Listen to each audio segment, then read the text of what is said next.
তো বন্ধুরা আজকে ছিল জেঠু শ্বশুরের হচ্ছে বছর কি, তো 1 বছর হয়ে গেল শ্রাদ্ধ হওয়ার, 1 বছর হয়ে গেল। তো আজকে শ্রাদ্ধ বছর কি আর কি যেটা, তো ওখানে নিমন্ত্রণ ছিল, ওখান থেকে খাওয়া দাওয়া করে এই যে সবে বাড়িতে আসলাম। আর আজকে সারাদিনে কোনো কিছু শেয়ার করা হয়নি, আর কালকে আবার মানে সকালবেলা থেকে কি কি করব সেটা তোমাদের সাথে শেয়ার করব। আর তো চলো দেখতেই থাকো ভিডিওটা প্রথম থেকে শেষ পর্যন্ত। এখনও কিন্তু শেষ হয়নি, এখন রাত্রিবেলা, এখন আমরা ঘুমিয়ে পড়বো। আর শ্রাদ্ধ বাড়ি থেকে এসে কিছুটা খেতে হয়, এটা নিয়ম। তো একটা করে চালের দানা খাবো, খেয়ে আমরা ঘুমিয়ে পড়বো, তারপরে সকালবেলা দেখা হচ্ছে। আর এখনই কিন্তু ভিডিওটা কিন্তু কেটে দিও না, কেননা মানে সকালবেলা এখন ঘুমাবো আমরা, কিন্তু সকালবেলা উঠে আবার তোমাদের সাথে শেয়ার করবো। চলো গুড নাইট। ওই আয় আয় ঘুমাবো, এখন আয় আয় আয়। না শোনা, এত কেন দুষ্টামি করো?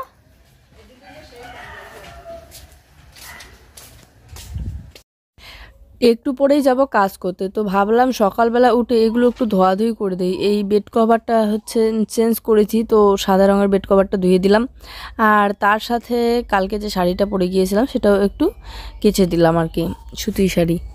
আর হালকা করে মানে সার্ফের জলে একটুখানি গুলিয়ে ধুয়ে দিলাম। দেখো বন্ধুরা, আলু রাখার পর লোকগুলো হচ্ছে রাত্রিবেলা এখানে থাকে 2-1 জন, কারণ এবার আলুর প্রচুর দাম, যদি হারিয়ে না যায়, যদিও হারাবে না আমাদের এদিকে।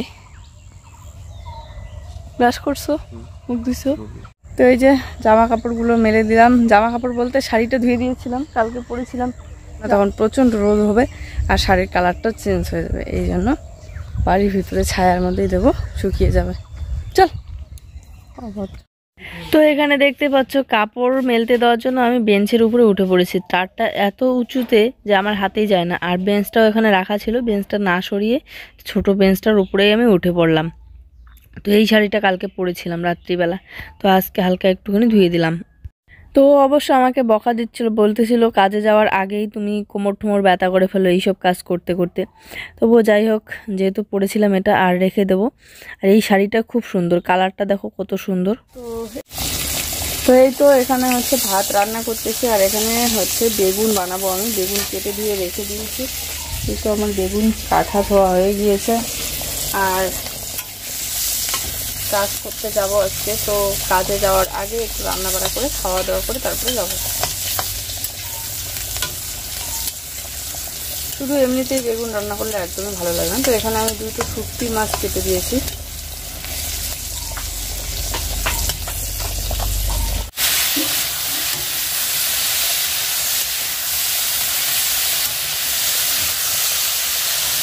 এদিকে আমার রান্না কমপ্লিট, 1 তরকারি ভাত, মানে শুটকি মাছ দিয়ে বেগুন আলু হয়ে গিয়েছে। আর এদিকে দেখো ভাতও হয়ে গিয়েছে, ভালো হয়ে গিয়েছে।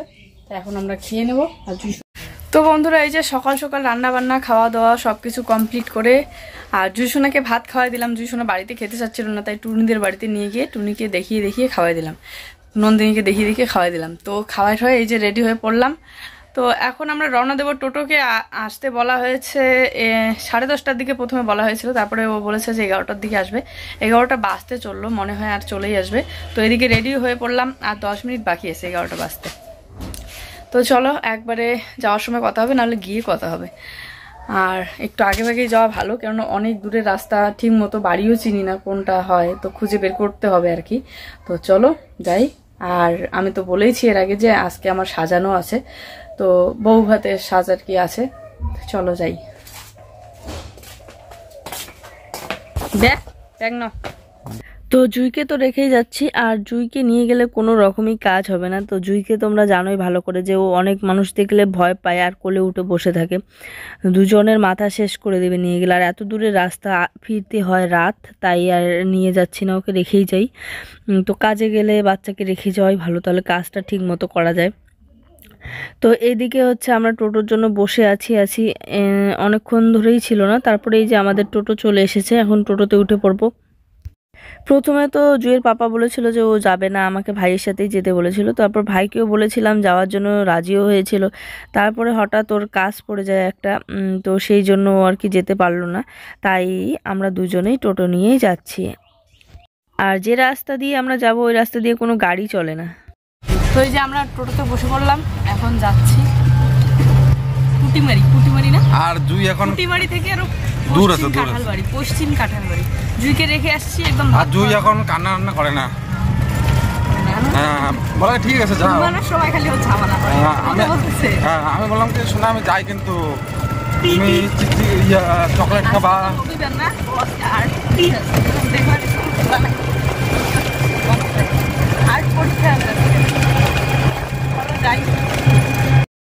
তো বন্ধুরা, আমাদের এদিকে রাস্তা তো ভালোই, মানে খুব ভালো, কোনো রাস্তা নিয়ে কোনো অসুবিধা নাই।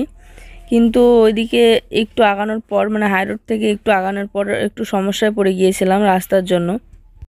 আর সেটা তোমরা দেখতেই পারবে ভিডিওটা প্রথম থেকে শেষ পর্যন্ত একদম দেখলে। তো এই দেখো কি সুন্দর আমাদের গ্রামের পরিবেশ, একদম চারিদিকে গাছপালা, যেদিকেই তাকাবে, আর চাষ ক্ষেত এগুলোই। বড় বড় কোনো কারখানা নেই, কারখানার ধোঁয়াও নেই, কিন্তু গ্রামের পরিবেশ দেখতে দেখো কত সুন্দর, মানে একদম শান্তির পরিবেশ। একটা জিনিস খুবই ভালো লাগে, আমরা এত ভালোভাবে চলতে পারি গ্রামের পরিবেশে, না কোনো পকেট মারের ভয় আছে, না মোবাইল ছিনতাইয়ের ভয়। কিন্তু টাউনে মানে বড় বড় যে দিল্লি, তারপর হচ্ছে বড় বড় শহরে এত পকেট মার আর চোরের ভয়, মোবাইল হাত থেকে ছিনিয়ে নিয়ে চলে যায়, ব্লেড মেরে দেয়, খুব ভয় লাগে আমার এই সব জিনিস। তো যাই হোক, এখানে রেলগেট ছিল সামনে, আমাদের হাই রুটের রেলগেট, ওখানে একটু দাঁড়িয়েছিলাম।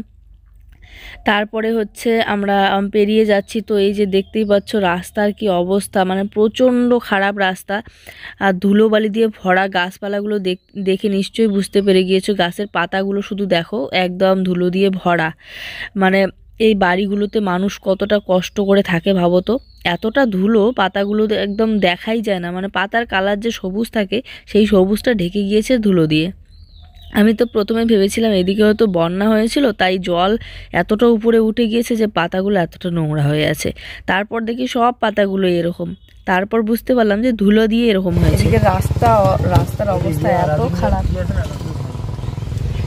আর যে পরিমাণে ধুলাবালি দিয়ে একদম গাছপাতাগুলো সব ভরে গিয়েছে, দেখাই যাচ্ছে।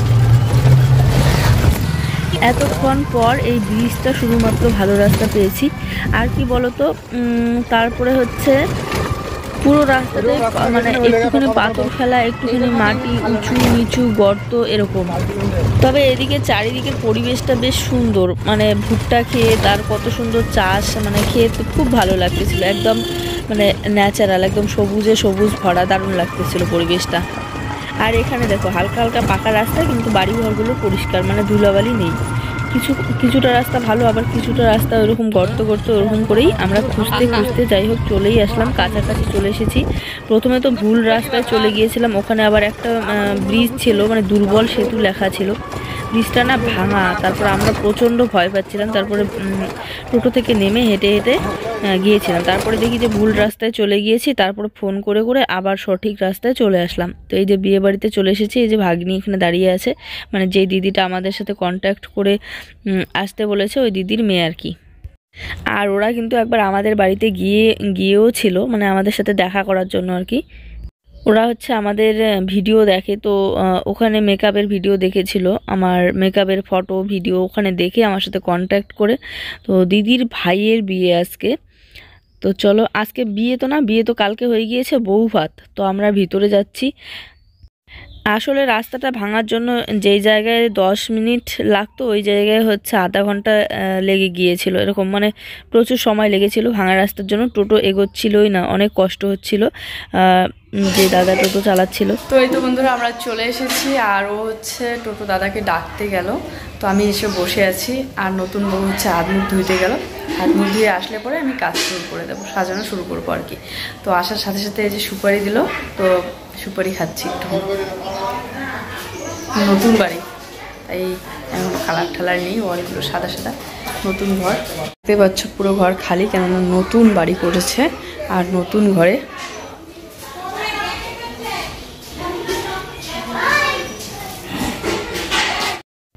তো যাই হোক, আমি কিন্তু দিদিকে বলে নিয়েছি, মানে যে দিদি আমাকে ডেকেছে, তো দিদিকে বলে নিয়েছি আমি কি একটু ভিডিও করতে পারবো। দিদি বললো হ্যাঁ অবশ্যই ভিডিও করো, ভিডিও তো আমাদের ভালো লাগে, তোমাদের ভিডিও দেখি, ভিডিও করা ভালো লাগে। তো যাই হোক, এদিকে হচ্ছে নতুন বউয়ের মানে আপার লিপের মধ্যে প্রচুর পরিমাণে লোম ছিল, পুরো মুখটাতেই লোম ছিল, কিন্তু আপার লিপে আরও বেশি একটা মোষ মোষ টাইপের ভাব। যদি মেকআপটা করা হয় তাহলে মেকআপের উপর দিয়ে বের হয়ে যাবে, এত পরিমাণে লোম ছিল। তো ওগুলো আমি একটু জাস্ট তুলে দিচ্ছিলাম সুতা দিয়ে। তো তারপরে দেখো এখানে আপার লিপটা পরিষ্কার করার পর তারপরে এই ঘরে আর সাজানো হয়নি, কারণ এখানে হচ্ছে কারেন্ট নেই, আর সাজাতে গেলে তো কারেন্টের প্রয়োজন আছে, মেশিন চালানোর প্রয়োজন আছে, তার মধ্যে একটু পরেই লেগে যাবে সন্ধ্যা, তখন আবার সাজাতে অসুবিধা হবে। তাই আমরা চলে আসলাম ওদের পুরান বাড়িতে, মানে আর একটা ঘরে। তো এখানে এসে সাজাবো আর কি। জুয়ের পাপা হচ্ছে ওই টোটো দাদার সাথে বাইরে ঘুরতেছে, আর আমি এদিকে আমার কাজ শুরু করে দিয়েছি, শাড়ি পরানোটা কমপ্লিট করলাম, কমপ্লিট করে ক্রিম্পিং করতেছি। আর এদিকে একটা সমস্যা হয়ে গেল, কেননা এদের হচ্ছে কারেন্টের মানে কোয়ালিটিটা একটু লো, পাওয়ারটা একটু কম, তো এই জন্য আমার মেশিনটা লাগানোর সাথে সাথে পুরো মানে কারেন্টটাই মনে হয় টেনে নিল, এতটা পাওয়ারটা টেনে নিল, মানে লাইট টাইট সব বন্ধ হয়ে যাচ্ছিল, ফ্যান তো বন্ধই হয়ে গিয়েছিল, আর লাইটটাও দেখো বারবার বন্ধ হচ্ছিলো, বারবার চালু হচ্ছিলো। এখন মেশিন বন্ধ করে দিলাম, এখন আবার ঠিক। তো ক্রিম্পিং হয়ে গেল, এবারে আমি সব জিনিসপত্র বের করে নিয়েছি। এদিকে মেকআপ আমার প্রায় কমপ্লিটের দিকে, চুলটা শুধু হেয়ার স্টাইলটা করা বাকি আছে, আর কিছু কিছু জিনিস বাকি আছে, কলকাটা পরাচ্ছি আর কি। রিসেপশন লুকে হালকা একটুখানি কলকা দিলে পরে ভালোই লাগে। তো ওকে জিজ্ঞাসা করলাম যে কলকা কি দেবো, তো বললো হ্যাঁ হালকা করে কলকা করে দাও, তো আমি কলকা দিয়ে নিচ্ছি। আর আমি হলুদ রং খুঁজেছিলাম ফেব্রিকের, কিন্তু হলুদ রংটা পাইনি, আমাদের এখানে পাওয়াই যায় না। আর তো আমি সাদা আর লাল দিয়ে করে নিচ্ছি, তো সাদার সাথে হলুদ দিয়ে করলে ভালো লাগে। তারপর হচ্ছে হেয়ার স্টাইলে ধরবো। আর জুইয়ের পাপা আর ওই দাদা হচ্ছে ভাত খেয়ে নিয়েছে, আমাকে দিদি বারবার করে ডাকতেছিল যে চলো একটুখানি ভাত খাও ভাত খাও, কিন্তু আমি ভাবলাম যে না, কাজটা আগে কমপ্লিট করতে হবে আমার, আর এরকম করে কাজ ছেড়ে খাওয়া দাওয়া করতে একদমই ভালো লাগে না। তো বললাম যে আমি পরে খাবো, তো এখন খাবো না। তো জুইয়ের পাপা ওরা খেয়ে নিয়েছে ভাত, আর আমাকে কিন্তু মিষ্টি দিয়েছে, আমি মিষ্টি খেয়ে নিয়েছি। তো দিদি বারবার করে বলতেছিল যে আমার খুব খারাপ লাগতেছে যে তুমি খাচ্ছ না, তো আমি বললাম যে এই যে কাজ বাদ দিয়ে খেলে পরে অসুবিধা হবে। তো যাই হোক, এদিকে আমার প্রায় কমপ্লিট, কলকাটা একটুখানি করে নিচ্ছি।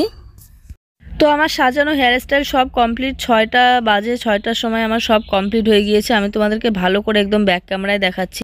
তো এই যে দেখতে পাচ্ছ আমার ব্রাইড সাজানো একদম কমপ্লিট, আর ওই ঘরে ওদের লাইট ভালো ছিল না তাই দেখাতে পারিনি, তো এখানেই নিয়ে আসলাম। আর এখানেও দেখতে পাচ্ছ প্যান্ডেল পুরো কমপ্লিট, কিন্তু লাইট শুধুমাত্র একটা দিয়েছে, তবুও একদম পায়ের দিকে যে লাইটগুলো থাকে ওটা দিয়েছে, আর আদার্স কোনো লাইট নেই। হচ্ছে বউ যেখানে বসবে সেখানে লাইট সেট করেনি, সেট করতে ভুলে গিয়েছে, ওরকম করে চলে গিয়েছে প্যান্ডেলের লোক। তো এটাই ছিল আমার আজকের কাজ। আর যদি আমার কাজ কারো ভালো লাগে, যদি পছন্দ হয়, যদি কেউ কারো স্পেশাল দিনে আমার কাছে সাজতে চাও, আমার কাছে মেকআপ করে নিতে চাও, তাহলে অবশ্যই আমার সাথে কন্ট্যাক্ট করো, আমি তোমাদেরকে কন্ট্যাক্ট নাম্বার দিয়ে দিচ্ছি। আর এই নাম্বারে হোয়াটসঅ্যাপ করলেই পেয়ে যাবে। যদি কেউ সাজতে চাও তাহলে অবশ্যই এই নাম্বারে হোয়াটসঅ্যাপ করো 8391809101। তো প্লিজ যদি কেউ সাজতে চাও তাহলে অবশ্যই এই নম্বরে হোয়াটসঅ্যাপ করো। আর আমি মেকআপের আগে কয়েকটা ফটো তুলে নিয়েছিলাম, আর মেকআপের পরের কয়েকটা ফটো। তো এই হচ্ছে মেকআপের আগের লুক আর মেকআপের পরের লুক। তো সেগুলো আমি তোমাদের সাথে শেয়ার করে দিলাম। ফটোগুলো হচ্ছে লম্বা করে নিয়েছিলাম, তাই এরকম ছোট ছোট দেখতে পাচ্ছ। আর মেকআপ করার পর যদি বউ যেখানে বসে সেখানে যদি খুব সুন্দর লাইটের ব্যবস্থা করা হয় তাহলে আরও বেশি সুন্দর লাগে। যাই হোক, দিদি হচ্ছে সব দায়িত্ব নিয়েছিল, যেই দিদি আমাকে ডেকেছিল। তো দিদি ওইদিকে আমাদের সাথে গল্প করতে করতে এদিকে প্যান্ডেলের লোক চলে গিয়েছে, আর একটা লাইট দিয়েই চলে গিয়েছে। তো ওরকম করেই আমরা ম্যানেজ করে কয়েকটা ফটো তুলে নিয়েছিলাম। তো আর একটা জিনিস কি বলো তো, সবাই এত এত ভালো, মানে দিদি তো একদম বারবার করে জোর করতেছিল খাওয়ার জন্য। তো এখন হচ্ছে আমাদের কাজ যেহেতু শেষ, তো বাড়ি যাওয়ার কথা ছিল, আর 6টাতেই কাজ শেষ হয়ে গিয়েছে।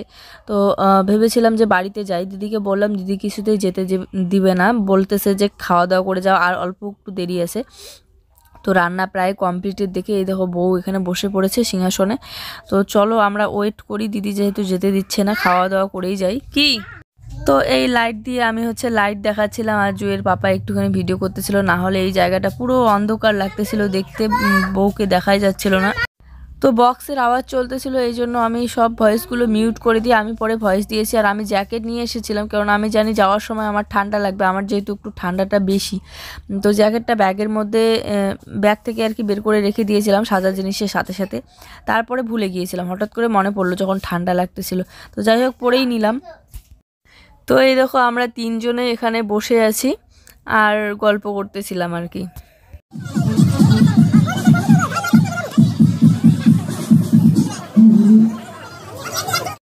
তো যাই হোক আমি এখানে বসে বসে নতুন বউকে দেখতেছিলাম আর একটুখানি ভিডিও করতেছিলাম তোমাদেরকে দেখাবো বলে। আমি তো দেখতেইছি সারাক্ষণ, মানে খুব সুন্দর লাগতেছে, আগের লুক আর পরের লুক দেখতেই পেলে কত সুন্দর লাগতেছে। আর হেয়ার স্টাইলটাও করেছি দেখো, আজকে প্রথম এই হেয়ার স্টাইলটা দেওয়ার চেষ্টা করলাম, তো বেশ ভালোই হয়েছিল হেয়ার স্টাইলটা। শুধু একটুখানি চুলগুলো ধান পড়ে পড়ে নষ্ট হয়ে যাচ্ছিলো, মানে ধান দিয়ে তো আশীর্বাদ করে, তো ধানগুলো দিচ্ছিল আর ওরা ধানগুলো টেনে টেনে ফেলে দিই। তো যাই হোক বেশি দেরি না করে প্রথম ব্যাচেই আমরা বসে পড়লাম খাওয়ার জন্য। আর দিদিও বলেছিল যে প্রথম ব্যাচেই বসে পড়ো। আর একদম সত্যি কথা যেটা, বিয়েবাড়ির রান্নাগুলো আজকে এত এত সুন্দর টেস্ট হয়েছিল কি বলবো, মানে মাংস থেকে শুরু করে ডাল ঘন্ট সব কিছুই দারুণ হয়েছিল, মুড়ি ঘন্ট সব রান্নাই ভালো হয়েছিল। তো সব রান্না তোমাদের সাথে শেয়ার করা হয়নি, তারা ছিল একটুখানি, মানে যত তাড়াতাড়ি খেতে পারবো তত তাড়াতাড়ি যেতে পারবো আর কি। তো এখানে এই যে নতুন বউ হচ্ছে বউ ভাতের ঘি ভাত দিয়ে গেল।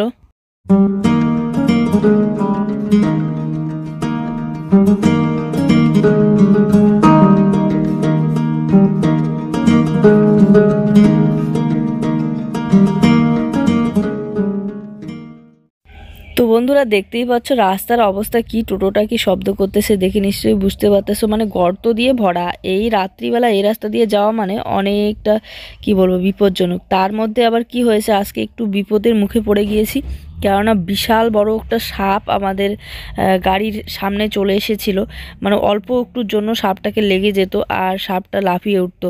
তো প্রচণ্ড ভয় পেয়েছি বিশ্বাস করো। সাপটা ছিল লুডুর যে ছক্কাগুলো থাকে না সেগুলোর মতো, মানে হলুদ আর কালো।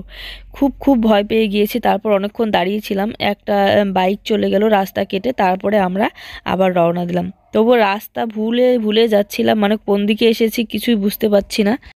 তারপরে অন্য রাস্তা দিয়ে ঢুকে পড়তেছিলাম, তারপরে ম্যাপ দেখে দেখে আমরা পৌঁছে গিয়েছিলাম। আর কি রাস্তাগুলো দেখো, এত রাত হয়ে গিয়েছে, রাস্তা একদম শুনশান, কোনো লোক নেই রাস্তাতে, হঠাৎই একটা দুটো বাইক দেখা যায়। এই রাস্তাগুলো না কুয়াশার দিনে আরও বেশি ভয়ঙ্কর হয় রাত্রিবেলা, মানে কিচ্ছু দেখা যেত না। ভাগ্য ভালো এখনও কুয়াশা সেরকম নেই। তো যাই হোক দিদিরা অনেক ভালো ব্যবহার করলো। সেখান থেকে আমরা খাওয়া দাওয়া করলাম, খাওয়া দাওয়া করে তারপর আমাদের পেমেন্ট করে দিল, দিয়ে তারপরে আমরা চলে আসলাম। তো এখন যাচ্ছি বাড়ির দিকে। তো চলো আজকের ভিডিওটা এই পর্যন্ত। ভালো লাগলো অবশ্যই একটা লাইক কমেন্ট করে দিও। সবাই ভালো থেকো, সুস্থ থেকো, বাই, গুড নাইট। আবার দেখা হচ্ছে আগামীকাল নতুন একটি সুন্দর ভিডিওর সাথে। আর আমার নাকে মুখে একদম মেকআপ দিয়ে ভরে গিয়েছে, এগুলো বাড়ি গিয়ে ধুইতে হবে।